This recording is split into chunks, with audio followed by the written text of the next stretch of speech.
រឿងរ៉ាវចាស់ចាស់រំលឹកមួយឆ្នាំមិនអស់នឹកចោះចោក្នុងចិត្តក៏ប្រេស្រាំចង់រត់ចេញឲ្យផុតពីអតីតកាល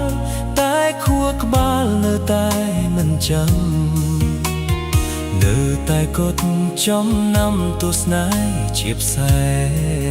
ងនឹកគេណាចង់អបគេដូចមុននឹកដល់ថ្នាក់ក្រុនធ្វើបាបតែខ្លួនឯង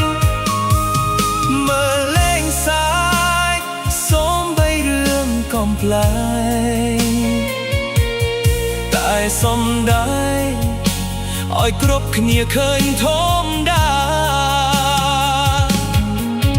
នឹកគេណាអោបត្រឹមក្នុងយល់សព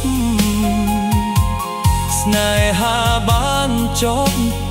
តែឈឺមិនទៅណាលួចមើលមកគ្រប់ពេលដែលសោកាថាពេលណាជួបគេដងទៀត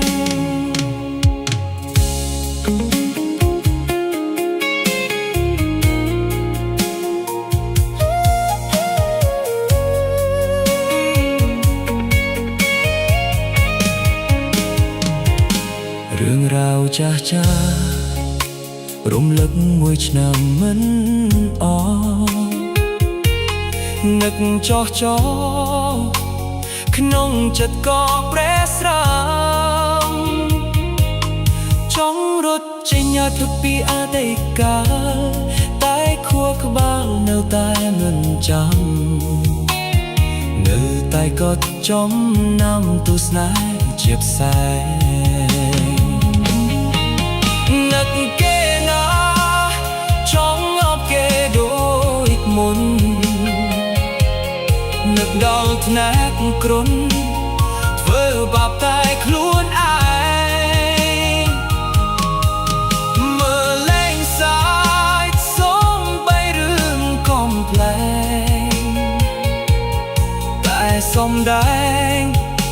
ឲ្យគ្រប់គ្នាឃើញធម្មតានឹកគេណាអោបត្រឹមក្នុងយល់សពស្នេហាបានចប់តែឈឺមិនទៅ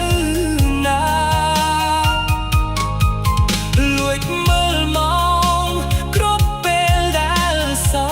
កាថាពេលណាជួបគេដងទៀតនឹកគេណាអោបត្រឹមក្នុងយល់សពដីស្នេហាបានចប់តែឈឺមិនទៅណាលួចមើលមកគ្រប់ពេលដែលសោកាថាពេលណាជួបគេដងទៀត